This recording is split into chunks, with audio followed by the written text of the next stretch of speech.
नमस्कार। मैं professor S Narayan Raju YouTube channel में आप सबका मैं स्वागत करता हूं। आज मोहन राकेश द्वारा रचित सबसे प्रसिद्ध नाटक आधे अधूरे में चित्रित देश काल वातावरण के बारे में मैं अभी कुछ जानकारी देना चाहता हूं। इसके लिए हम ये भी कहते हैं कि खासकर इसमें आधे अधूरे में जो महानगरीय संत्रास बोध एवं पारिवारिक तनाव के चित्रण में जिस प्रकार देशकाल वातावरण का प्रयोग किया है और इसके बारे में अब हम आगे चर्चा करेंगे। मोहन राकेश द्वारा रचित आधे अधूरे नाटक में देशकाल एवं वातावरण का चित्रण पूर्णतः स्वाभाविक, यथार्थपरक, सुंदर, वास्तविक और कलात्मक बन पड़ा है। इसका विचार करते समय हमें उसके वातावरण के रूप में देखना पड़ता है। वातावरण दो प्रकार का होता है और कुशल नाटककार को दोनों रूपों का समन्वित प्रस्तुतिकरण करना होता है। और सबसे पहला आंतरिक रूप और दूसरा बाह्य वातावरण। आधे अधूरे नाटक में महानगर में जीने वाले एक मध्यवर्गीय परिवार के तनाव और उसकी विघटनशीलता का चित्र प्रस्तुत किया गया है। इसलिए वातावरण के मुक्त दोनों रूपों को इसमें कलात्मक रूप से चित्रित किया गया है। आंतरिक वातावरण में घटनाओं और अंतः परिस्थितियों का चित्रण किया जाता है तथा पात्रों की मानसिक स्थिति, उनके हाव भाव तथा अंतर्द्वंद्व का चित्र प्रस्तुत किया जाना होता है। आधे अधूरे नाटक में मोहन राकेश ने आंतरिक वातावरण की सृष्टि अनेक रूपों में की है। कहीं घटनाओं अथवा परिस्थितियों का चित्रण करके उन्होंने आंतरिक वातावरण को उकेरा है, तो कहीं पात्रों की मानसिकता का उत्खनन किया है। कहीं पात्रों की भावभंगिमा ही उनकी आंतरिक दशा का प्रत्याख्यान करती है, तो कहीं पात्रों के वार्तालाप के मध्य लंबा मौन उनके विवशता को उद्घाटित करता है। घटनाओं और परिस्थितियों के चित्रण द्वारा नाटककार नाटक की पृष्ठभूमि का वातावरण तैयार करता है, क्योंकि इसी से नाटकीय परिस्थितियां स्वाभाविक बनती हैं। घटना विशेष अथवा परिस्थिति विशेष से आंतरिक वातावरण मूर्त रूप में सामने आता है। मोहन राकेश ने आधे अधूरे नाटक में काले सूट वाले व्यक्ति को सर्वप्रथम प्रस्तुत करके नाटक में घटने वाली घटनाओं और परिस्थितियों की ओर ही संकेत करवाया है, क्योंकि इस काले सूट वाले के भाषण से इस तथ्य का पूर्ण आभास मिल जाता है कि नाटक में एक महानगरीय परिवार के तनाव की स्थिति को ही अंकित किया गया है और मध्यवर्गीय मानसिकताओं के प्रतीक रूप में ही प्रत्येक चरित्र अपनी भूमिका निभाएगा।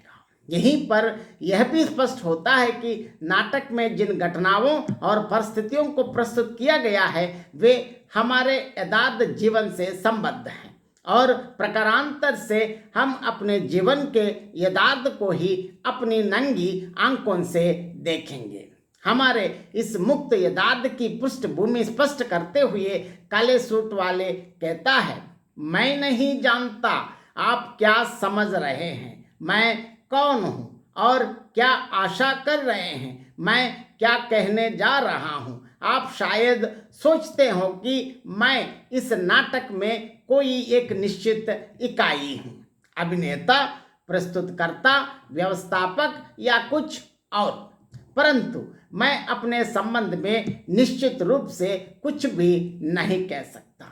उसका उसी तरह जैसे इस नाटक के संबंध में नहीं कह सकता, क्योंकि यह नाटक भी अपने में मेरी तरह अनिश्चित है। अनिश्चित होने का कारण यह है कि परंतु कारण की बात करना बेकार है।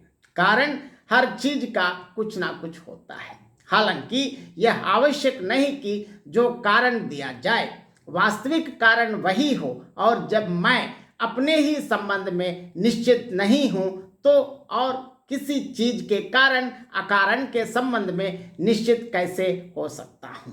मैं वास्तव में कौन हूं? यह एक ऐसा सवाल है जिसका सामना करना इधर आकर मैंने छोड़ दिया है। जो मैं इस मंच पर हूँ वह यहाँ से बाहर ना नहीं हूँ, और जो बाहर हूँ कायर। इसमें आपकी क्या दिलचस्पी हो सकती है कि मैं यहाँ से बाहर क्या हूँ? शायद अपने बारे में इतना कह देना ही काफ़ी है कि सड़क के फुटपाथ पर चलते आप अचानक जिस आदमी से टकरा जाते हैं वह आदमी मैं हूँ। आप सिर्फ घूर कर मुझे देख लेते हैं, इसके अलावा मुझे कोई मतलब नहीं रखते कि मैं कहाँ रहता हूँ, क्या काम करता हूँ, किस किस से मिलता हूँ और किन किन परिस्थितियों में जीता हूँ। आप मतलब नहीं रखते क्योंकि मैं भी आपसे मतलब नहीं रखता, और टकराने के क्षण में आप मेरे लिए वही होते हैं जो मैं आपके लिए होता हूँ। इसलिए जहाँ इस समय मैं खड़ा हूँ वहाँ मेरी जगह आप भी हो सकते थे।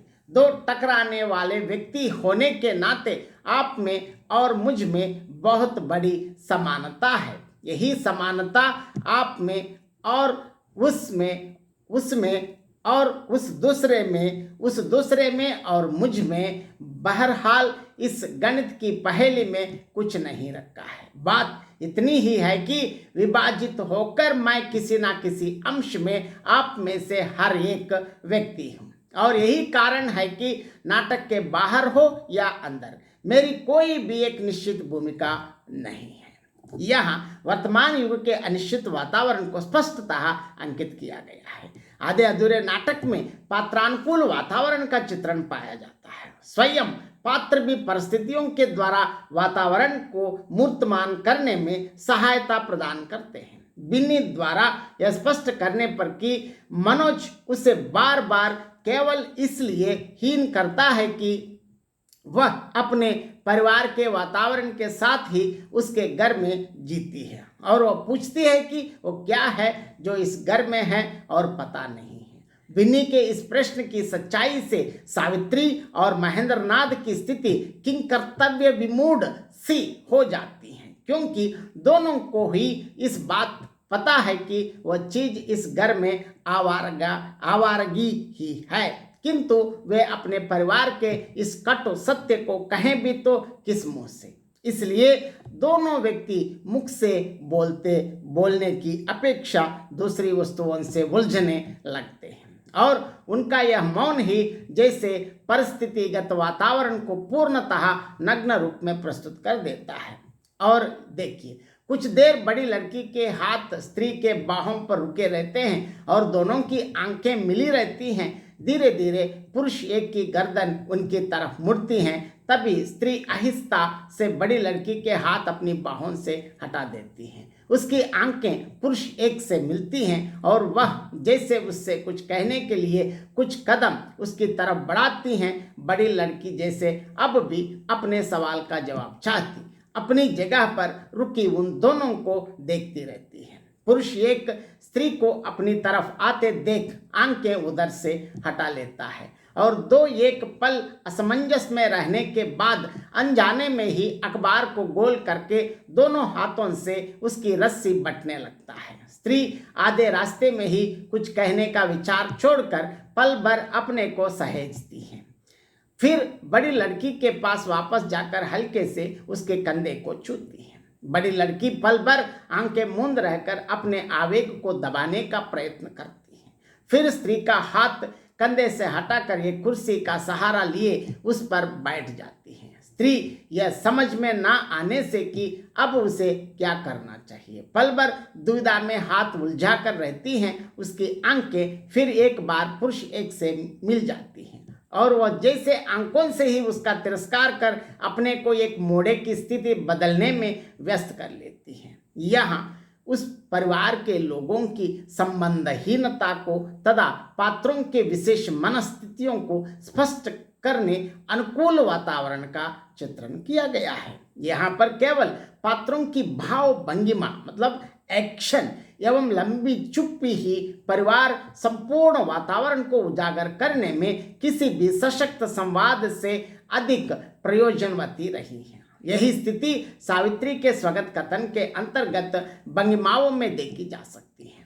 आंतरिक वातावरण की दृष्टि से इस प्रकार का चित्रण आधे अधूरे नाटक में सर्वाधिक सशक्त ढंग से किया गया है। इस चित्रण के द्वारा पात्रों की संपूर्ण मानसिक स्थिति और तजन्य वातावरण को मूर्त कर दिया गया है। महानगरीय संत्रास बोध से त्रस्त और आर्थिक सुविधा भोग के प्रति लालायित परिवार की तोड़क प्रक्रिया ने महेंद्रनाथ के परिवार के सभी व्यक्तियों में आधा अधूरापन उपजा दिया और वे एक दूसरे को अधूरा व्यक्ति समझने लगे।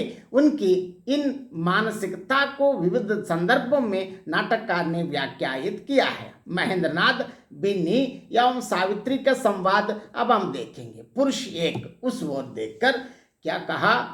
हवा। बड़ी लड़की हाँ हवा। पुरुष एक निराश भाव से सिर हिलाकर मुंह दूसरी तरफ करता हुआ, यह वजह बताई है इसने। हवा। स्त्री बड़ी लड़की के चेहरे को आंखों से टटोलती, मैं तेरा मतलब नहीं समझी।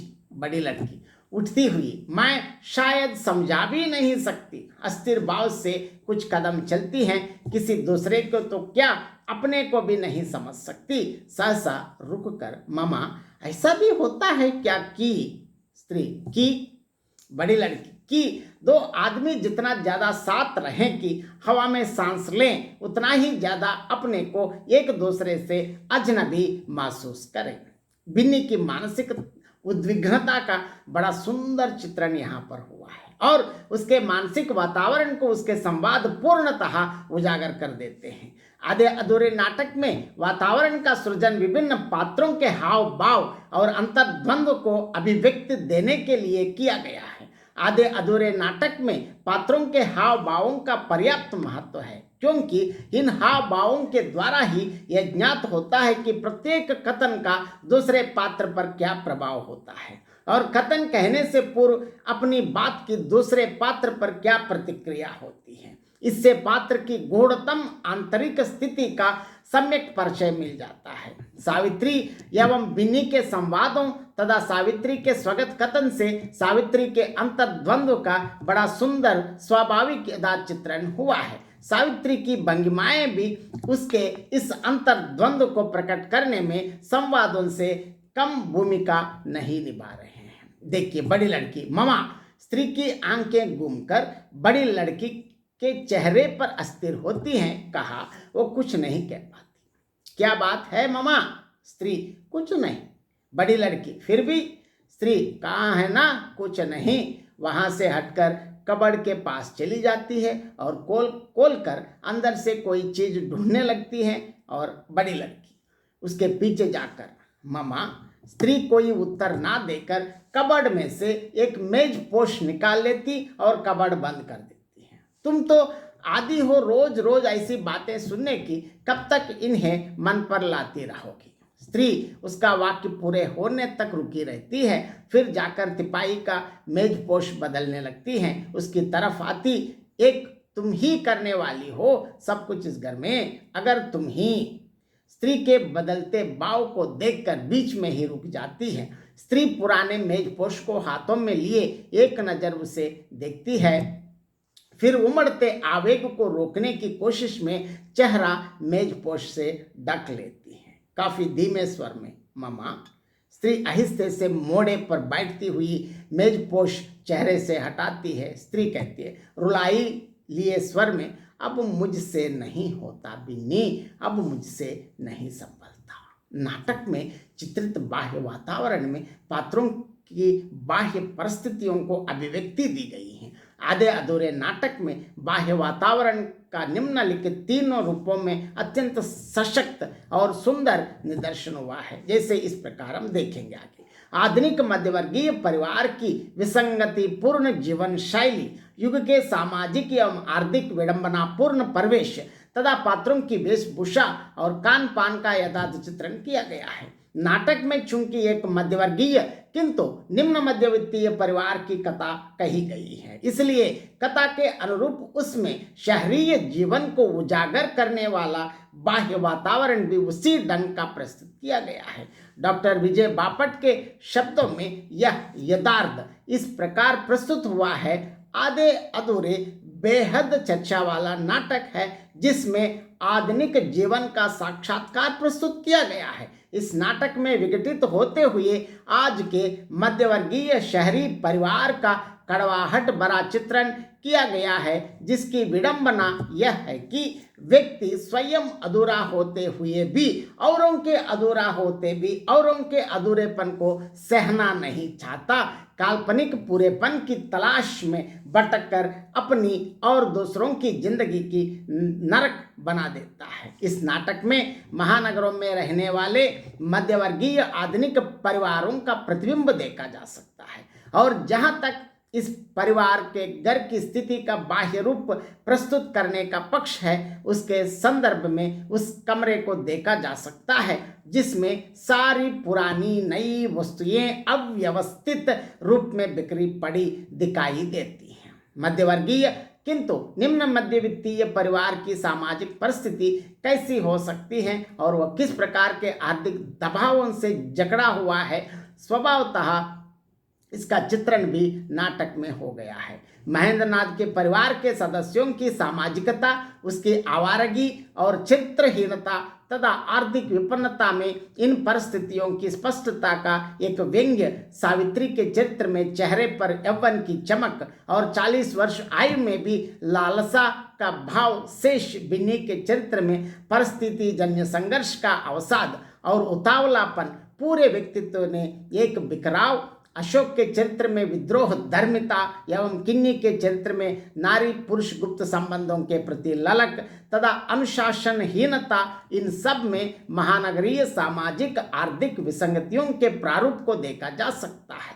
बड़े लोगों से संपर्क साधने के पीछे सावित्री चाहे जो भी कारण बताए, किंतु इतना तो दर्शक पाठक समझता ही है कि इसके पीछे दो कारण प्रमुख हैं। एक तो सावित्री की उच्च वर्ग के लोगों से तालमेल बिठाने की लालसा और दूसरे अशोक को नौकरी पर लगवा कर घर की आर्थिक स्थिति में सुधार लाने की तीव्र उत्कंठा। यद्यपि महेंद्रनाथ सावित्री के इस प्रयास को केवल उसकी कामलिप्सा से ही जोड़ता है, किंतु यह अधूरा सत्य है। वास्तव में सामाजिक आर्थिक परिस्थिति ही उससे ऐसा करवाती है। उदाहरण, स्त्री वैसे 1000 बार कहोगे कि लड़के की नौकरी के लिए किसी से बात क्यों नहीं करती, और जब मैं मौका निकालता हूं उसके लिए तो पुरुष एक हाँ सिंगानिया तो लगवा ही देगा जरूर, इसीलिए बेचारा आता है यहाँ चलकर। स्त्री, शुक्र नहीं मानते कि इतना बड़ा आदमी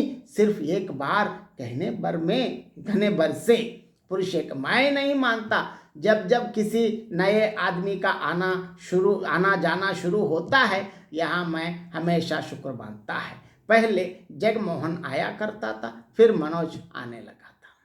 चूंकि नाटककार ने अपने इस नाटक में एक विघटनशील परिवार को प्रस्तुत किया है और उसकी सामाजिक स्तरीकरण की भूख को चित्रित किया है, इसलिए उसके परिवेश में कई मानसिकताओं को समेटा गया है। सावित्री चूंकि आर्थिक सुविधा भोगिनी नारी है, इसलिए वो कई वर्गों के पुरुषों से संपर्क साधती हैं। ऐसी स्थिति में समाज के विविध वर्गों के व्यक्तियों की सामाजिक स्थिति को स्पष्ट करने वाली उनकी वेशभूषा को चित्रित करना नाटककार का नैतिक कर्तव्य था। चूंकि समस्त घटनाएं सावित्री के घर में घटी हैं, इसलिए कान पान तो केवल उन्हीं का दिखाया जा सकता था, और नाटककार ने यही किया भी।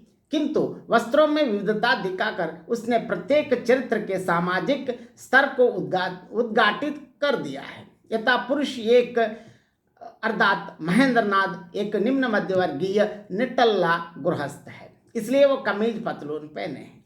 पुरुष 2 अर्थात जगमोहन रसिक वृत्ति का धनाढ्य है और उक्त दोनों व्यक्तियों की अपेक्षा युवक हैं, इसलिए उनके पतलून और टी शर्ट पहनी है। पुरुष 4 अर्थात जुनेजा वणिक वृत्ति का पुरुष है, इसलिए उसने पतलून के साथ पुरानी काट लंबा कोट पहन रखा है। लड़का अशोक पारिवारिक आर्थिक दबाव से त्रस्त पैशन परस्त युवक है और साथ ही आवारा है, इसलिए वह पतलून के अंधी दबी दुल दुलकर घिस गई भड़कीली बुशर्ट पहने है। स्त्री अर्थात सावित्री अर्धाभाव से ग्रस्त साधारण साड़ी पहने है। यही स्थिति बड़ी लड़की बिन्नी की भी है और छोटी लड़की किन्नी चुस्त फ्रॉक और फटा मोजे पहना है। एक निम्न मध्यवर्गीय परिवार के इस रहन सहन और उसके संपर्क में आए चंद बड़े लोगों का यह चित्रण नाटक के समग्र कथ्य के वातावरण को मूर्तता प्रदान करने में पर्याप्त सहायक हुआ है। इस प्रकार इस विवेचन के आधार पर हम ये कह सकते हैं कि मोहन राकेश के नाटक आधे अधूरे में देश काल एवं वातावरण का पूर्णतः सम्यक एवं सफल चित्रण प्रस्तुत किया गया है। महानगरीय जीवन का ध्वनन करने में यह वातावरण पूर्णतः सफल है और सापेक्ष भी। यही कारण है कि वातावरण की सम्यकता से जहां नाटक में स्वाभाविकता आई है वहां उसकी यथार्थता भी असंदिग्ध बन गई है। बहुत बहुत धन्यवाद।